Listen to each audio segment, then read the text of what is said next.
विचार करना कि शंकर भगवान की शिवरात्रि साधना की रात्रि होती है। शंकर भगवान की शिवरात्रि एक आराधना की रात्रि होती है। हमने पहले भी कथाओं में कहा, हर महीने शिवरात्रि आती है, प्रत्येक महीने शिवरात्रि पड़ती है, और प्रत्येक महीने की शिवरात्रि पर अगर आपसे बन सके, आप दुनिया में अगर आपके पास में लोग कहें कि ये बहुत गरीब व्यक्ति है, बहुत साधारण व्यक्ति है, इसके पास धन नहीं है, वैभव नहीं है, सत्ता नहीं है, इसके पास खुद का मकान नहीं है, इसके पास खुद की प्रॉपर्टी नहीं है, इसके पास खुद की दुकान नहीं है, दूसरे के यहाँ काम करता है, इसके पास कुछ भी नहीं है, हम उनसे कहेंगे 12 महीने शिवरात्रि आती है, 5 जगह पर चढ़ाई हुई बेलपत्र, आप एक वर्ष 12 शिवरात्रि का एक नियम ले लो, 5 जगह पर बेलपत्र समर्पित करना सीख जाओ। एक बेलपत्र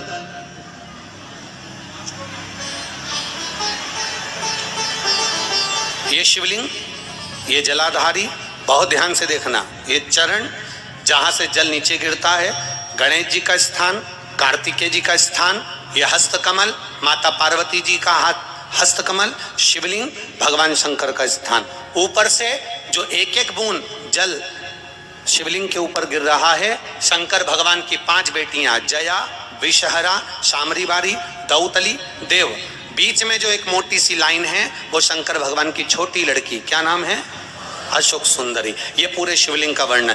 5 जगह पर बेलपत्र, 5 स्थान पर बेलपत्र, 12 महीने की शिवरात्रि। आप दूसरे के यहाँ काम कर रहे हो, नहीं है नौकरी, नहीं है काम, दूसरे के मकान में रह रहे हो, खुद का मकान भी नहीं, खुद का प्लाट भी नहीं, खुद की प्रॉपर्टी भी नहीं, बहुत संघर्ष की जिंदगी जी रहे हो, ठेला धका रहे, लॉरी चला रहे, गाड़ी चला रहे, ऑटो चला रहे, अपने लिए करने का प्रयास करना। घर में जितने सदस्य हैं, 12 महीने शिवरात्रि आती है, एक बेलपत्र अशोक सुंदरी वाली जगह पर, डंडी का मुंह नीचे की ओर, दूसरी बेलपत्र माता पार्वती जी के हस्त कमल पर। ये तो पत्ती जो होती है, इस पत्ती के 2 भाग शिवलिंग के बीच में हो। तीसरी बेलपत्र भगवान शंकर के शिवलिंग पर, डंडी का भाग आपके विपरीत दिशा में हो, विपरीत दिशा। चौथी बेलपत्र भगवान शंकर का जहां से जल बहकर जाता है, जमीन पर जो जल बहता है, जमीन पे से जो जल बहकर जाता है, चौथी बेलपत्र उस जमीन के जल पर जहां से वो पानी बहकर जा रहा है, पूरे शिवलिंग को छोड़कर जहां से पानी जमीन पर बहकर जा रहा है उस स्थान पर। और 5वीं बेलपत्र नंदी का जो पांव ऊपर उठा हुआ है, उस पांव के पास में 5वीं बेलपत्र समर्पित करना। एक शिवरात्रि से लेकर 12 शिवरात्रि जो 1 वर्ष तक कर लेता है, 1 वर्ष अपनी कड़ी मेहनत के साथ में मेहनत पूरी करना। और ये 5 बेलपत्र हर महीने जो शिवरात्रि आती है उस पे समर्पित करना प्रारंभ कर दीजिए और मेहनत करना प्रारंभ कर दीजिए। आपको आपके कर्म का फल मिलेगा। साल भर के अंदर आप अच्छे बनकर बैठ सकते हैं। हर हर महादेव, श्री शिवाय नमस्तुभ्यम। साथियों, तो सिर्फ 12 शिवरात्रि ये छोटा सा उपाय कर लीजिए, जिससे घर के अंदर धन, वैभव, संपदा सब कुछ प्राप्त होगा, खुशियां ही खुशियां घर में होगी। गुरुदेव ने बताया है कि घर के अंदर जितने सदस्य हैं वह सभी इस उपाय को करें। इसका तात्पर्य यह है कि अगर सिर्फ महिला करती है और माहवारी आ जाती है तो वह शिवरात्रि उसका खंडित हो जाता है, जिस समय उसकी माहवारी आई है। पर अगर घर के सभी सदस्य करेंगे, अगर 1 या 2 सदस्य किसी कारणवश किसी शिवरात्रि पर नहीं कर पाए तो घर में जो बाकी सदस्य हैं उनका नियम तो निरंतर चलता ही रह रहा है। तो इससे क्या होगा कि खंडित भी नहीं होगा और घर में कोई ना कोई सदस्य जरूर बेलपत्री उस शिवरात्रि पर चढ़ा देगा जिस समय आप स्वयं नहीं चढ़ा पाए हैं। इसलिए घर में अगर 2 सदस्य, 3 है, 4 है तो वह सभी इस नियम को जरूर धारण कर लें। चलिए जानते हैं 12 मास की शिवरात्रि कौन सी तारीख को पड़ने वाली है। उससे पहले अगर साथियों, अगर आपने अभी तक चैनल को सब्सक्राइब नहीं किया है तो ज़रूर कर दीजिए। गुरुदेव जितने उपाय अपनी कथा में बताते हैं आपको अपने इस चैनल से प्राप्त होते रहे। कॉपी और पेन ले लीजिए और अब जो 12 शिवरात्रि आने वाली है आप उसे नोट कर लीजिए। जनवरी की शिवरात्रि निकल गई है पर हम फरवरी से इस नियम को धारण कर सकते हैं। आप किसी भी शिवरात्रि से करें पर 12 शिवरात्रि आप इसे जरूर करें। 2024 में अब जो शिवरात्रि आने वाली है 8 फरवरी, 8 मार्च जो महाशिवरात्रि है 8 मार्च, 7 अप्रैल रविवार की महाशिवरात्रि, 6 मई सोमवार के दिन महाशिवरात्रि आ रही है 6 मई को, 4 जून मंगलवार के दिन महाशिवरात्रि आएगी। फिर है 4 जुलाई जो गुरुवार की महाशिवरात्रि है। 2 अगस्त शुक्रवार के दिन महाशिवरात्रि है। 1 सितंबर यह रविवार की महाशिवरात्रि है। सितंबर में ही एक और महाशिवरात्रि है, वह है 30 सितंबर को, सोमवार का दिन रहेगा। सोम प्रदोष भी है उस दिन, तो ये बहुत ही खास दिन होने वाला है।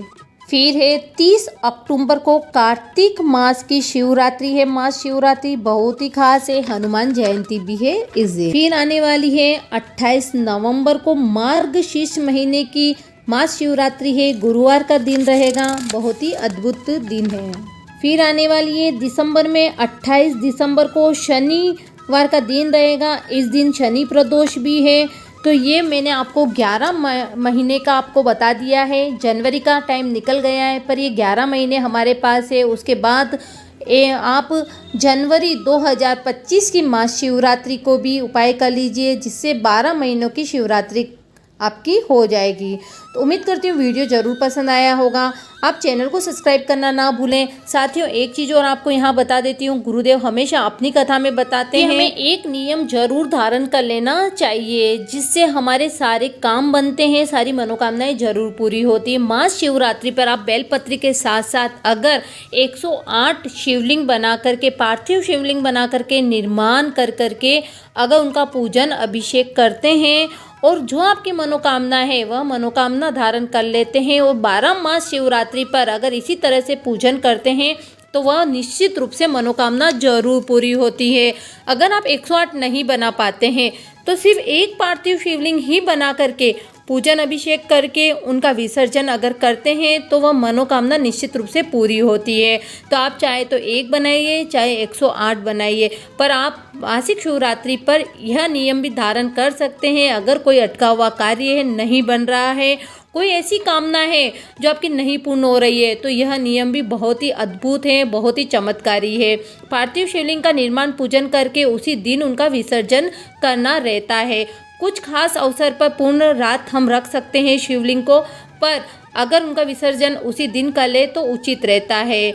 मासिक शिवरात्रि पर अगर ज़्यादा कुछ नहीं कर पाते हैं तो सिर्फ एक बेल पत्र ही शिवलिंग पर शाम के समय जब प्रदोष काल प्रारंभ होता है उस समय अगर हम चढ़ाते हैं तब भी हमारी कामना जरूर पूरी होती है। हमेशा अपनी कथा में बताते हैं कोई ना कोई एक नियम जरूर धारण कर लेना चाहिए, जिससे मनोकामना के साथ साथ हमारा वह कार्य भी सिद्ध हो जाए जो हमारा कार्य कहीं समय से पूर्ण नहीं हो पा रहा है और जिसके लिए हम कितने ही टाइम से प्रयत्न कर रहे हैं, परिश्रम कर रहे हैं। फिर से अनुरोध करती हूँ, चैनल को जरूर सब्सक्राइब करें, वीडियो को शेयर करें और लोगों को भी लाभ प्राप्त हो। हर हर महादेव।